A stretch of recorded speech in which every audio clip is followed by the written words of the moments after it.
Hello, I'm Melina Cunningham here with Birmingham Police Chief Annetta Nunn for the Female First series to learn more about African American women who have become first in their field. And thank you so much for joining us today, Chief Nunn. Let's start from the very beginning. If you'll tell us about your background, when and where you were born, the youngest, oldest of how many children, that sort of thing. Okay, I was born here in Birmingham, Alabama. Grew up in the Inslee area. I was born August 19th, 1958. And I said, grew up here in Inslee. I'm the middle of 5 girls. My parents always wanted a boy, but my mom said after the last girl, that was it. So I'm the middle of 5. What was that like growing up in a family of 5 girls? What were your goals and dreams and aspirations? Well, the age difference is so great. I mean, my oldest sister is 64 years old, and the baby is 40, so we had a little space between there. But it was great. I guess growing up, I was closer to the one that was closest in age, but we got along very well. We had our fights like any other sisters did, and sometimes we even ganged up on each other, 2 against 2, because the oldest one had moved out by then. But some of my goals and aspirations, like any child, we wanted some of the things we saw other children have, but unfortunately, parents couldn't afford it. But they did the best, and we grew up pretty well, stable family life for the most part. At the age of 14, I decided that I wanted to be a police officer. I went through other careers. There was a time I wanted to be a race car driver, a truck driver, and I even wanted to be a nun. I am a nun now, but a different kind. But since I have 2 children, it's not that kind. But I'm not Catholic, so I never knew why I wanted to be a nun. I guess the flying nun was on at that time, and it looked pretty good. But at 14, I wanted to be a police officer because of some of the things that I saw going on in my neighborhood. Sort of like we have crack houses now, we had illegal whiskey houses in the area then. And unfortunately, we saw some police officers that were taking bribes not to bust those houses. And I decided that's not the way it's supposed to be. That's not law enforcement. I want to help my community. So the best way that I could do that was to become a police officer. And also, I like helping people, so we could mold the two together. You were born in 1958, so you sort of grew up, you were very young during the Civil Rights Movement. Do you remember any of that and the police brutality, the black and white footage that's so famous here in Kelly Ingram Park of the dogs and the water hoses, the bombing of the church? How much of that do you remember, and did any of that influence your life as a child? Well, a lot of it I don't remember because I was young, but I know that there were things that were going on. You say we lived in this, we rarely came downtown. I don't have really any remembrance of coming downtown Birmingham. We went to South Side to the doctor's office, and that was about it. I do remember there was a time they were coming through with the wagons. The caravan was coming through, and we all heard about it. And as little children, we wanted to see the horses. And they actually camped out in a church that was probably 3 blocks from my home. So we went there to see that. And I remember seeing some things on television and other things that happened that I didn't realize until I was older exactly what it was, which was the time that probably children were leaving school, even though I was very, very young. We were told that something else was happening, that they were going to come and get you, etc. And it was actually the children leaving school to come to Kelly Ingram Park and in that area during the demonstrations. So I remember seeing some footage on television. And when Dr. King died, I definitely remember that because I think I was about 10 years old then. So those things I do remember. Things happened. I think our parents kind of kept us from some things, but my mother even told us as we got older, a store that was in downtown Inslee then, which is not as vibrant, it's kind of dead right now, but it's on the way back. That was the hustling and bustling area because most of the people were coal miners, and that community catered to coal miners.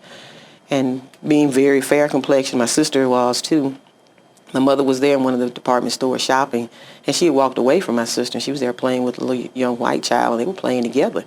And then when my mother walked up, and the lady realized that my sister was actually a black child, she pulled her child away. And so, children learn those behaviors, and that's the worst thing about it. We can play together until we learn that, hey, we're not supposed to be together because there are these taboos. And even as I was an adult, I was a teenager. I think I was in college, and when we moved into an integrated neighborhood. And one of the children, they were in love with my baby sister. He was a little white boy, and he loved her. He even hid in our doghouse because he didn't want to go away. But he walked up to my mom one day, and there had been no problems. He was a sweet little boy, and he told my mother, he called her by her first name, which was one thing that caught us off guard. And he said, "You're a nigger." My mom said, "What did you say?" And he said it again. And she asked him, she said, "Do you know what that means?" He said, "No, ma'am." And then she explained it to him, that that's just a derogatory term for a dirty, low-down person. And he had been outside playing, and his hands were dirty. And he started to look at himself like, okay, is that me because my hands are dirty? So we know that people learn those things. Children are not born with that. They learn it from adults. You said when you were 14, that's when you knew you wanted to be a police officer. Did you express that to your parents? And then with the Bull Connor era and with folks knowing that maybe not being comfortable with the police department back in the 50s and 60s, what reaction did you get from your family when you told them you wanted to be one? I don't know exactly what age I was when I told my mother. I was still in high school, but she's always been supportive. Although my mother grew up in what we call the country and migrated to Birmingham, she worked over the mountain for a family. I believe it was blacks that she worked for.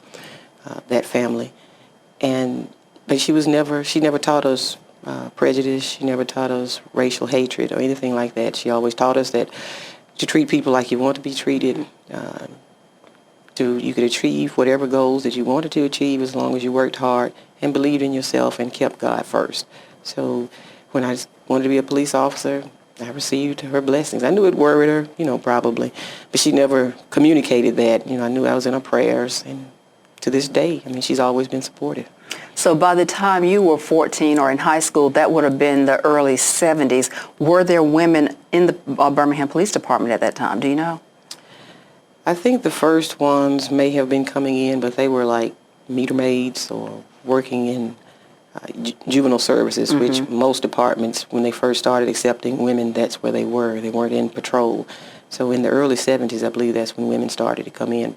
I never saw one. But all I ever saw was guys, but that's just what I wanted to do. But that still didn't deter you? No, that's what I wanted to do. So tell me about your college years. You left what high school in Birmingham? I attended P.D. Jackson Olin High School in Inslee. And I graduated in 1976, where I went to the University of Alabama in Tuscaloosa. I was there for 3.5 years. And was scheduled to graduate, and I started to take an internship program at the Birmingham City Jail. So I would migrate a couple of days to the university and worked here at the Birmingham City Jail, and I took the police test while I was working at the jail, and that would have been, I took the test in 1979, and I was notified in February of 1980 that I would attend I had been accepted into the academy, so I actually had to quit school because by that time I was taking basketball at UAB because I only needed 1 hour to graduate. Okay. And I graduated from the university and the police academy 2 weeks apart. Wow. So did you get your degree in criminal justice? Yes, degree in criminal justice in 1980. What was it like, that first job working in the jail? Well, as an intern, it was great because I was getting paid. That was the most money I'd ever made. But you were interacting with prisoners. We were watching the prisoners, everyone except those that were charged with felonies. The regular police officers did that. But it was interesting because I ran into people that I knew from the neighborhood.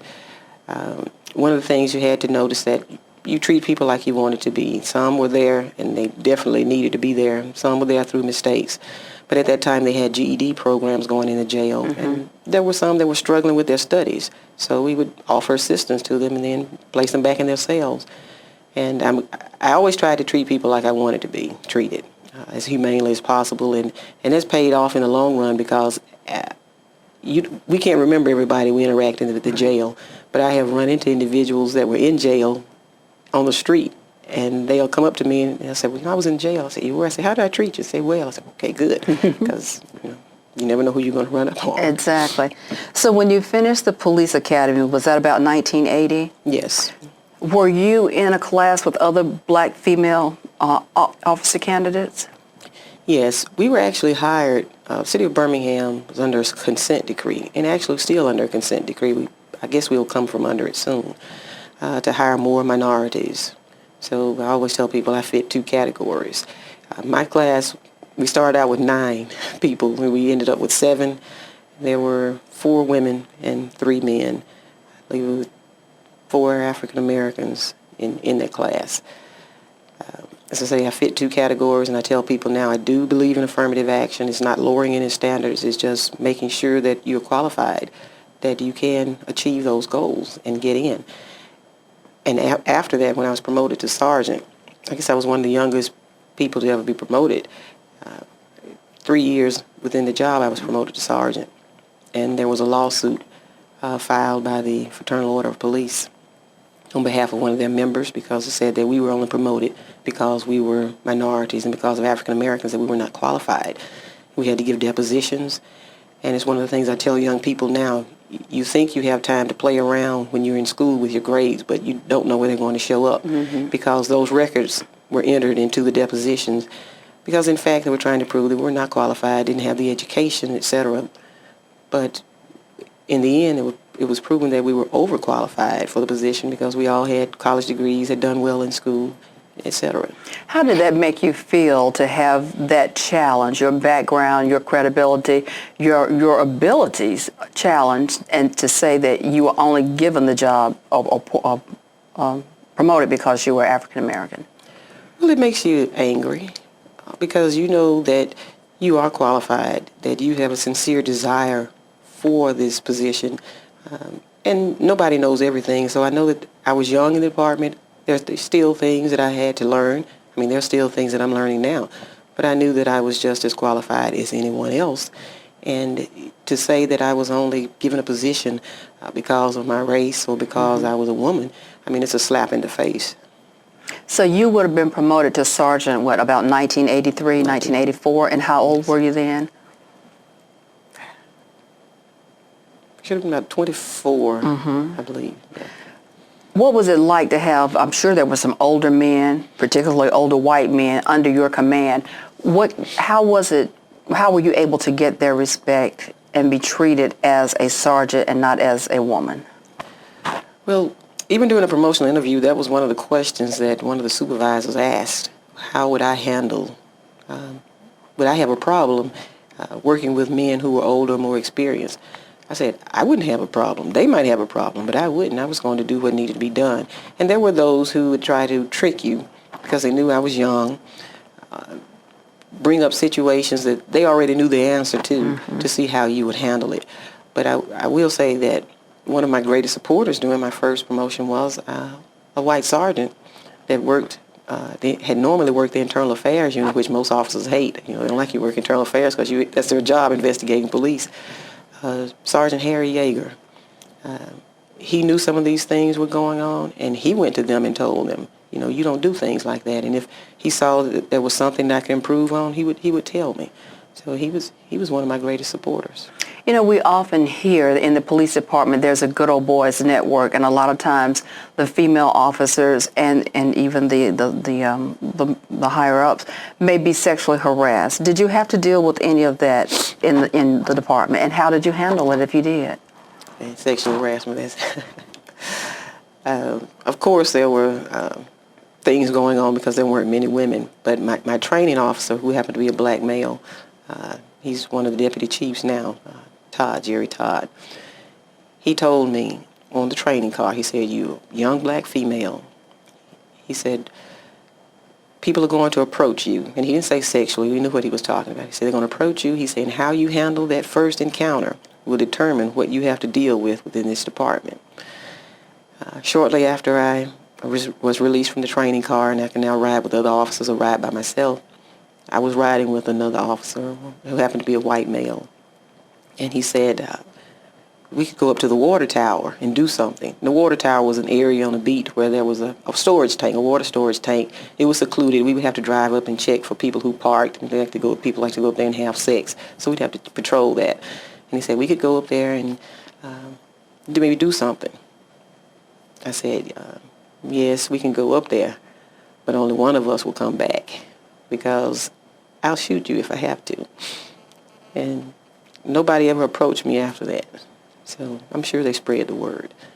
So I didn't really have to deal with any of that type of overt harassing behavior. Now, in assignments or things like that, I often felt that even some of the ideas that you put forth or some of the things you wanted to do or actions you took, had a male done that, it would not have been questioned. Even now, I feel that way sometimes. The issues that we've had involving tasers or patrol rifles, that some of them were here when I assumed the position, some of them male departments that surround us have, they are headed by males. They haven't had to deal with those issues, but I have, and I feel that sometimes that's the reason. How quickly were you able to climb the ranks through the police department? I think I came through pretty quickly. I was promoted to lieutenant in 1991, I believe it was. Captain in 95, deputy chief in 2000, and chief in 2003. Part of the reason I believe I came through so quickly, well, as I always say, I was qualified for the position. I really was never seeking promotion. They had to encourage me to take the first promotion. All I wanted to be was an officer. So what I tried to do was always geared toward improving the department and helping others, and even trying to bring others up behind me. So I think people in key places noticed that I was not a backstabber or trying to put anybody else down. And one of our former chiefs, Chief Deutsch, when he came in, he was the only one that's ever headed this department from the outside. He was from New York. A lot of people left under his administration, a lot of supervisors. So a lot of vacancies were created that had been, maybe have been stagnant before as far as promotion. But there were a lot of openings, so it created the opportunity for you to move up quicker. Being a police officer is a demanding job. It's also a dangerous job when you're out on the beat. How were you able to have a career and then also be a wife and a mother? Talk about that, because I'm sure a lot of women, struggle with balancing career and family. And then you putting yourself in the line of duty and in danger on a regular basis. How were you able to handle that? First of all, I always say is my faith in God. When I talk to recruits, I tell them, you believe in what you want to believe in. I'm telling you what works for me. That's number one, because you do have situations, you do have stresses that can just blow your mind. So you have to have a stabilizing force, and that's been number one. The support of my family and friends has been the second thing. I have had issues and still have issues. When I was married, my initial plans was to work for the police department for 3 years, go to the FBI. But I'm married in between time, and I didn't want to do a lot of traveling, which I probably would have had to do, so I decided to stay. So there was a time when I had to, after I had children, when I first had them, I was in a detective division, which made it a little better because you had sometimes normal working hours. But if you had to work over or called out, and if my husband was working a different shift, I had my family that I could call and pick up the children, do certain things. He had called out at night. There was only one time that presented a problem because I actually had to put my son in the car and drop him somewhere else because nobody was at home. So you do have those things to deal with. And they've even had to take them to community meetings. They would be studying in the back of the community meeting while I was doing what I had to do. But having family definitely helped. It would have made it almost impossible had that not been the case to assume certain promotional positions. I would think that you'd have to be a strong person to be a police officer. How were you able to, I guess, turn some of that strength off and go home and be a wife and mother? Sometimes they might have debated it whether you turned it off. But you have to realize that the job is the job and home is home. And even now I tell people that in this line of work, I am the head authority figure. But when I was married, I'm not married right now. When I was at home, I looked to my husband to be the head authority figure because my marriage was based on biblical principles, and that's it. It's not a subservient role, but it's just what I believed in. I had to sometimes force myself to turn it off with my children, because seeing things that happen in the neighborhood, that happen to children, and you know how they're exposed. And I had 2 sons, in an urban environment, they are at risk. Even if they're not doing anything, they're at risk. I had to remind myself that they are children. they want to do certain things, they want to go certain places, you have to let them be children and pray for them and pray that they make it back safely. And I still have to do that because my youngest is 16 years old. And now he's driving. Well, in 2003, you made history when Mayor Bernard Kincaid appointed you the first woman to be police chief for the city of Birmingham. You weren't the first black. Johnny Johnson was the first African American. What was that like for you to have been named the first woman and to make history in doing so? To me, I was just still Annetta Nunn, Annetta Watts Nunn. So it was a bit overwhelming because I have to often tell people you had Gladys Knight and you had the Pips. I was always comfortable being a Pip, being in the background. But then all of a sudden, I mean, you're out there. I was actually in federal court on a case during that time that I was promoted. And when I came back to my office, I mean, the office was filled with flowers of congratulations, and I was getting different things, and actually had 3 different celebrations of that, and a lot of things were going on because they said, you know, you are the first. You just don't realize it. I said, well, I know I'm the first, but I'm still just me. So it was a little overwhelming, but I enjoyed it. I see it as a chance for me to represent Birmingham in a positive light. And even now, when I go to different conferences, and some people still don't realize, even some people in this area don't realize we have a black female as chief. And they're like, Birmingham, Alabama? I say, yes. And, you know, one of the jokes with him, I say, we still have dogs, we still have hoses, but now we use them only for law enforcement purposes. What role do you think, or do you see yourself as a role model for other women, particularly in the police department, who may have never thought that a woman could ascend to the position that you have? I do see myself as a role model for men and women. I see it as a source of inspiration that if you think that something is impossible, nothing is impossible. But you have to be prepared for it when that opportunity opens up. You have to remove all excuses for someone not to give you that position. And that doesn't just start the day the position comes open. It's a lifelong process. And I stress that with young men, young women. I enjoy speaking to them, coming to show them that whatever it is that you want to do, that you can do it if you prepare yourself. So I do see myself as a role model, and that's why it's important when I'm out in public or in private or wherever I am, that I realize that I am representing young women and the Birmingham area. With a woman heading the police department in the largest city in the state, has it changed the atmosphere or the tone inside the police department? Is it less of a good old boys network? Has any of that changed at all with a woman leading the way? I think it has. I think there have been some improvement. People who have known me throughout my entire career, men and women, they know that there are certain things that I accept and that I don't accept. And so maybe some things that were going on, either they stopped doing it or they're hiding it better.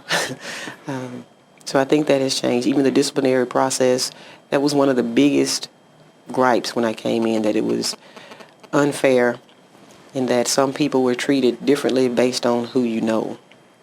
I try to be fair with everyone. That doesn't mean that we're going to gloss over what you do, but we do try to take into account the severity of what you've done, your past record, and what we've done in similar instances. So we do try to be fair, and I think that's gone a long way. They also know that if they come up with an idea and it's implemented, that I will give them credit for it. Because I tell them, what you do makes me look good. We represent each other. One big controversy, unfortunately, during your tenure this year and in 2005 and 2006 has been the skyrocketing murder rate in the Birmingham area. Of course, you as police chief are not responsible for murders, but how do you get a handle on crime and get people to realize that, you know, this is wrong and try to stop this?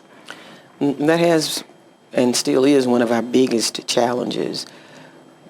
In 2004, we had a 17-year low in the murder rate. And the next year, it did skyrocket. Unfortunately, we had some multiple murders.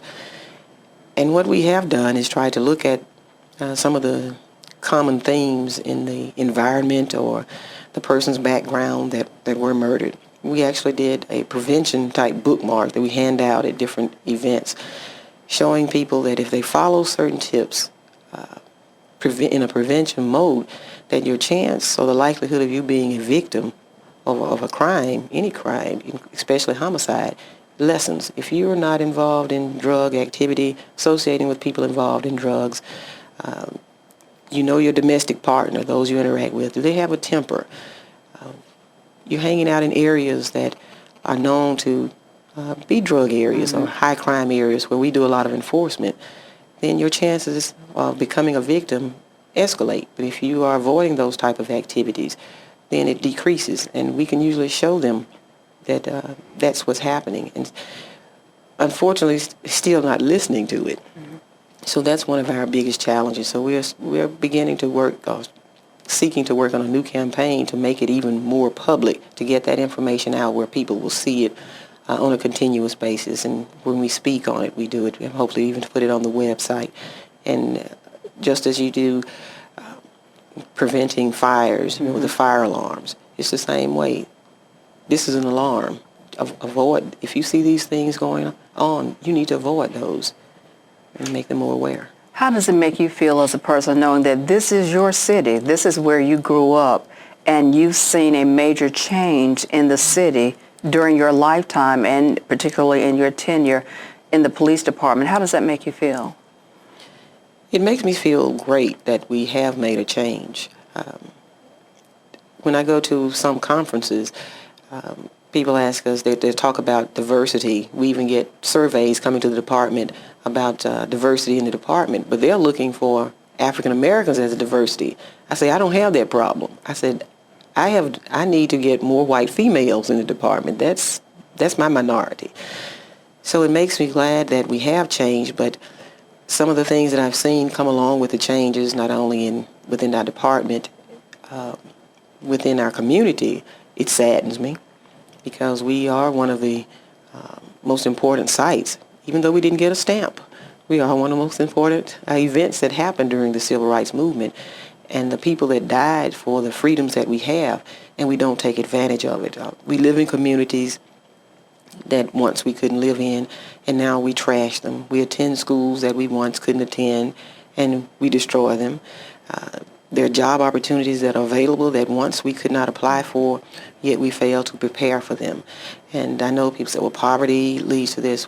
We've always lived in poverty, but there was just an expectation that you would not fail, that you were representing those who came before you, so you could not fail. But I just don't see that now. We don't even know our own history. And that's one of the things I also try to teach wherever I go. We're engaging the faith community that's going to help us, because we got to make a change from the inside out. And that was what turned the civil rights movement around. The faith community led that. So we're going back to the faith community and doing that again. And it gives me the opportunity to use the painting that McDowell did, because there are religious leaders on there. It points back to where we came from, that I'm here because of them. And so I have to pave the way for those that are coming behind me. And if we don't know our history, then we will repeat the mistakes of the past. And I think if we can get that history back where it needs to be, it's not blaming anybody, but it's realizing the mistakes that were made. And it's also realizing that it wasn't just black people involved in the civil rights movement. There were many different people who came together and changed not only Birmingham, but the nation and the world. And we can do that once again. How much pressure do you feel, being the first female police chief, to make sure you do the job right so that it opens the door for other women to have the opportunity?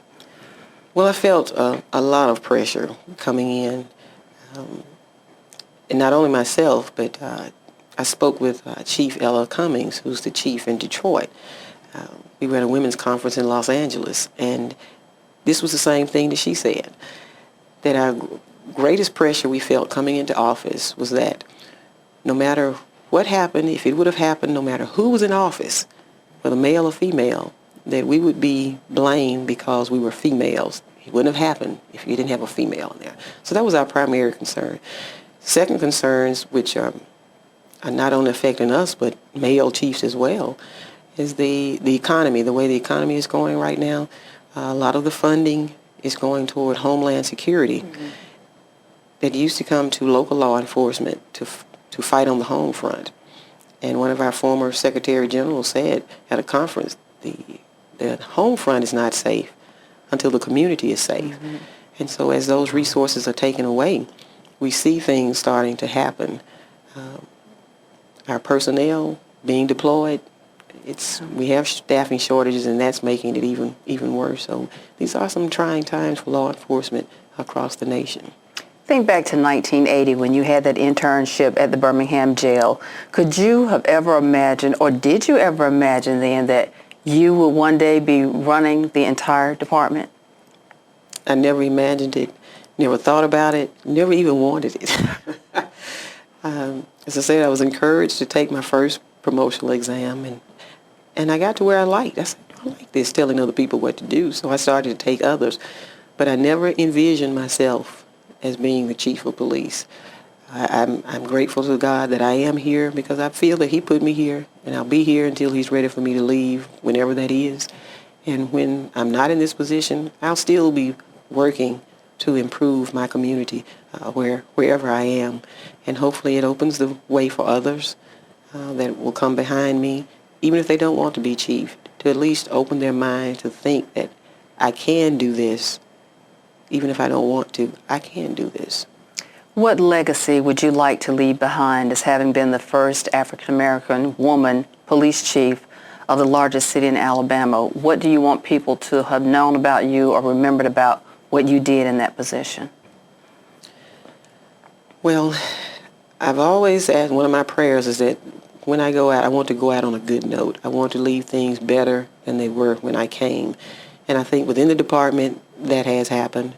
I think within the community that has happened, and it is happening. I always have my naysayers, but people know that I'm out there, that I'm not only just talking, but I'm physically out there working, doing some of the things that I asked them to do. One of the things I tell my personnel, I don't ask them to do anything that I wouldn't do myself. That's why when we had Taser, I had to get tased because I told them I wouldn't ask them, we don't have to do that anymore now. So, but I want them to know that, or remember me as being a first, being one that was a chief that led by example, that led according to the directions of God, that show that you can have a godly life, that in a police environment that you don't have to be nasty, that you don't have to use physical force against everybody, that you can communicate, you can bring those skills that are usually seen as female skills, although they're not. A lot of males have them, but they just don't like to show them. The ability to communicate, the ability to get people to collaborate, to work together, not caring who gets the credit, but to get things done. I would like them to remember me as doing that and spreading that not only within my department, but within the community and the surrounding municipalities as well. And always maintaining my integrity and keeping God first in my life, and making time for family. Because we tell people, recruits and people in the community, that this is our profession, but don't ever let this be the only thing that you do. Have something to do outside. And I do a few things outside. My time is pretty tight, but I do try to do things that are not related to police work at all. I don't hang out with a lot of police people, there's one or two, but have a separate life so that you can maintain a balance. Sometimes it's unbalanced, but you try to maintain it as much as possible. In 2004, 3 of your officers were gunned down in the Inslee community, and we saw something about you publicly that we had not seen before. At the memorial service, you sang. Are you now known as the singing police chief? Well, one of the local writers has referred to me tongue-in-cheek as the singing nun. It was a derogatory article because I was singing at a vigil that we were having after a violent act. And they said I needed to be doing something else besides singing. But that's my title. I'll accept that. And in 2004, was a bad year for me. I call it the year from hell as far as the department. We had people that were within the department that were accused of crimes. We had the 3 officers killed. We had some unfortunate police shootings that were high profile. So that was a pretty tough year. And during the memorial service, I debated about whether to sing because that was the first time I had sang outside of a church environment. But the Sunday before those services, we were going to have 4 different services that week. And it was tough. And I knew that from going to other funerals, when you hear Amazing Grace on the bagpipes, and when they play taps, that's what always gets me. And I said, Lord, how am I going to make it through these services? And I got to be strong for everybody else.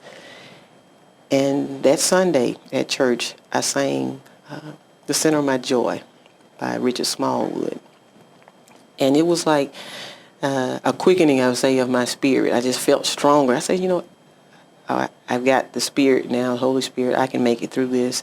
And the song that I sang at the memorial service, I had just been singing that all the way up to it. I'm determined to walk with Jesus. And as I was sitting there, I said, I want to share this with them. Mm-hmm. So I did. And one of the brothers of, I believe it was Officer Chisholm, Officer Chisholm's birthday was the day of the last memorial service.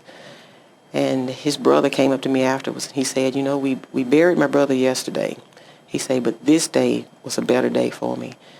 He said, I'm glad you all did this, and I'm glad that I came because now I feel strengthened, and I appreciate you for sharing that with me. And that's what was important about it, strengthening others. And that's what music does for me. Some people drink, some people smoke to handle their stresses. Music is my way of coping. Well, the last thing I wanted to ask you is, what do you think have been the biggest inspirations in your life to get you to where you are today? I've had several. First of all, I put my mother, Mrs. Inez Watts. My mom's 81 years old now. She's still my biggest inspiration. She told us we could do anything we wanted to, and she modeled the behavior that she expected from us. And my father, even though he had a totally different personality, he still gave some good advice. He's been dead now over 20 years. Mm-hmm. Reverend C.J. McNear, he was my pastor of our church for 52 years. And he gave good, solid advice. He loved young people, so he made opportunities for young people. One of the things that he told me, 2 things, and I still remember to this day, and they helped me, and I share it with people when I'm doing disciplinary hearings as well. He said, whatever job you have, you learn everything about it to be the best so that when they begin to lay people off, they'll keep you because you know more. He said, even if it's picking up a piece of paper, you do it better than anyone else. Second thing was, he said, if you argue with people, you've got 2 fools. If one shuts up, the other one soon will. Another source of inspiration, Chief Johnny Johnson. He was doing things that I didn't realize he was doing until later. Sending me to, or asking me that I want to go some places. The FBI's National Academy, he was the reason that I went there. And some other things that he had done for me. And he was grooming me for this position. And I try to do that for others. Some of them, they won't take advantage of training opportunities, and I try to, go ahead, see it, try it. So he's a source of inspiration. And my children, they are a source of inspiration for me. And right now, my granddaughter, she's 2 years old. And when you asked the question about family, I should have brought that up because people tend to see police as not human. We're not affected. As I said, I have 2 teenage sons. He's 20 now. But we deal with the same problems. When at the age of 17, when my son was a senior, and he come to tell me that I'm going to be a grandmother, I was like, this got to be a nightmare. But now she's one of the greatest joys, in my life. When things are difficult, I go by, you see a smile, you get a hug, somebody that just not that demanding, they just want you for you, and that helps. Did either of your sons, or do either of them want to follow you into the law enforcement profession? No. My oldest wants to be an attorney. I guess that's sort of law enforcement, but he said he wants to be an attorney. He may teach school first. The youngest, at first, he wanted to be a basketball star, which he does play basketball. Now he wants to be a welder because they weren't planning to put him in the apprenticeship program. So he decided that's what he wants to do. I said, that's your choice. I don't force you into it.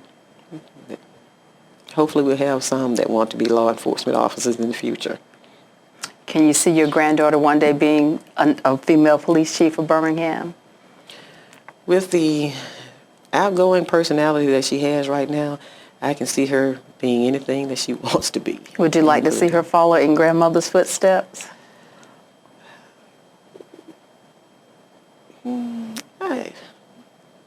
It would be nice if she would. I actually have a picture of her with my hat, and it's like she's saluting. We're going to use for a recruiting poster for police. So it would be nice years down the road to see her to be an officer or to be the chief of police here in Birmingham. But I don't want to force my views and what I want them to do on any of them. Be what you want to be as long as it's lawful. Okay. Very good. Thank you. Did we go an hour? That's fine. That's excellent. Very good. Very good. Thank you, ma'am. See, I learned a lot sitting here talking to you. Your birthday is just 2 months before mine. I didn't know we were back with more of our conversation with Birmingham Police Chief Annetta Nunn, and you wanted to talk more about the inspirations in your life that led to where you are today. Yes. One that I left off was Reverend Fred Shuttlesworth. I definitely don't want to leave him out. I never really had the opportunity to meet him until I became chief of police. Maybe I was deputy chief the first time I met him. I had heard about him, had seen him on television. I had the chance to actually talk with him. I remember the first time that I met him, they were having the black car dealership convention here in Birmingham, and they had a program. He was doing a book signing. Mm-hmm. And he was speaking at 16th Street Baptist Church. And after it was over, members from the Institute needed to get him back to his hotel, but they had to also open the Institute, the gift shop, back up. So they were trying to get him back. I said, well, I'm getting ready to go home. I'll take him. And they introduced me to him. And he looked at me, he said, the chief of Birmingham. He said, if the chief had looked like this when I was coming up, I wouldn't have minded going to jail. And getting a chance to talk to him firsthand about some of the things that he went through, it just makes you appreciate him and others even more. And someone that's right here from this area, we appreciate all of our civil rights icons, Ms. Rosa Parks, Dr. King, and all of those. But he was here. One of his big pushes was to get black people on the police force, just in our own communities. And, it took years, like 10 years later, for it to finally happen. So he's a source of inspiration. And I still have conversations with him now and try to meet him when he comes back to the city and to spread his message. And for someone to go through as much as he went through, and he's never been bitter. Now that's a feat. I mean, they tried to blow him up. And I use him in crime prevention, as people say, well, I'm afraid of getting involved in my community because this may happen and this may. I say it may well happen. But think of those who were involved in the civil rights struggle. If they had said that, I would not be where I am today, and you would not be where you are. So we've got to get involved. We've got to make it for those younger people that are coming behind us. And those members of our department, we try to let them know about some of it because they're young. This is the Generation Xers. We don't have this special patch of police that we grow people from. Chief Johnson used to always say that. They're your children. And if you don't teach them about what happened, they won't appreciate the interaction or understand some of the interactions they will have with older citizens in Birmingham because they remember back when. Right. In their eyes, you're still a police officer no matter whether you're black or white. And how you interact with them will determine what they think about us when they leave. And we always say we have to get the public trust. What we do affects that. Our biggest complaints that we receive against police officers it's not use of force. That's the smallest number of complaints that we get. So think how we've changed over the years from the 60s. That used to be a major complaint, use of force. But it's the least amount that we get now. The biggest one is attitude and people's perception of our attitude. So the way that we, again, those communication skills, interaction, collaboration, they come to play on how we affect, and we can learn from those who came before us. You talked about Reverend Fred Shuttlesworth, who probably even wondered when he was going through what he did in the 50s and early 60s of being brutalized by police, his church and his home bombed and being jailed, if he would not only ever see a black person on the police force in his lifetime, much less the chief of police being an African-American woman. What kind of reaction do you get from older blacks in the community who lived through that brutality and now they see you as heading up the police department? I've actually had some of them to just start crying in front of me because they say, we never thought we'd ever see this when we were going through this. Or they want to just give you a hug and they want, can I hug the chief? Sure. And it makes me feel good because I do represent what they fought so hard for. And that keeps me going. I mean, there are times when I tell them, I want to say, take this job and shove it, because you get people on the direct opposite side that say, now that you're there, you don't know where you came from, you should do this and you should do that. I had a lady tell me that she was not she was a middle-aged lady.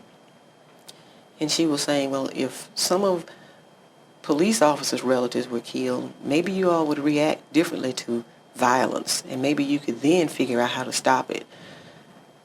I said, ma'am, I've had a brother-in-law that's been killed in the city. I had a cousin that was killed. I've got some officers that two of his brothers have been killed. Mm. One recently had his nephew murdered. That's just a few. So we are affected. We don't want to see it happen. And later on, she said, well, maybe if you were out in the community more and going door to door talking to the neighbors. And I said, ma'am, this day that I'm talking to you started at 6:30 a.m. I said, now it's 9 o'clock at night and I'm here at a meeting with you. So when would you like for me to fit that in? I mean, there's only so much that I can do. I'm the representative, but we have to have community support and have to have you taking this message out. And some of the older people, they understand it. One of the ministers, I think he's in his 80s, when we were going through the issue about the assault weapons. Mm-hmm. There was a meeting at his church, and he said, I was here during the civil rights struggle. He actually played in the Negro League. He said, I was in the military. He said, now if you sent me to the military today with the same weapon that I took back then, he said, I wouldn't go. He said, so now you're going to ask police officers to go with something that the criminals don't have, they have something better, and you're going to put them out there? He said, y'all crazy. So we do get a lot of support from those who have been there and who understand. So I think in that light, we owe them that respect by the way we act, the way we interact, the way that we treat them. Because sometimes we don't treat our elderly citizens, especially in this country, the way that we should. And we owe them a great debt. Do you sometimes feel maybe you're stuck in the middle between the folks who say to you that they never thought they'd see this in their lifetime, you being a police chief, and then the younger people who have no sense of history and don't even understand what you represent? I do. So I see myself as hopefully a bridge that can show how the ones who support me, who went through the civil rights struggle, I can now show the younger people through history that this is what they did. This is what you should appreciate. And this is a standard that you have to maintain. You may not have any money, but Mary McLeod Bethune didn't either when she started a college. Dr. Gaston didn't either when he started his business. It can be done, but you're going to have to learn. You're going to have to make sacrifices. Too often now I see that people don't want to sacrifice for anything. They just want it now. And I often use that. I call it my Black History Month message. It was entitled, Have We Turned a Dream into a Nightmare? Using Dr. King's I Have a Dream speech. and contrasting it to where we are today. Things that he warned us about, and even tying it in with the Bible and saying that with the children of Israel, say when you go into the promised land and you have those houses that you didn't build, those wells you didn't dig, those trees you didn't plant, he said, don't forget me, that I am still the Lord your God. He rolled it to the civil rights movement. Okay, when I bring you into the promised land and you can live in houses you didn't build, jobs that you couldn't get, you can now buy clothes anywhere you want to, don't forget me. And when we do, we see what happened. He promised that it would happen, that we'd be in turmoil. And that's where we are now. So, again, that bridge to get people to see that we've got to go back to what brought us where we are and improve on that. And that's not saying we have to do the exact same tactics.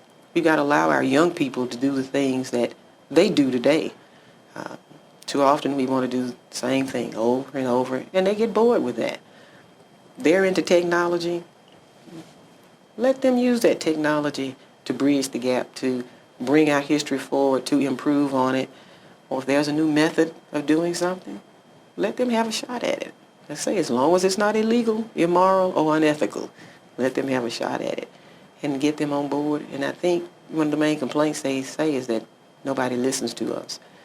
They tell us what we want and what we should do, but nobody ever asks us.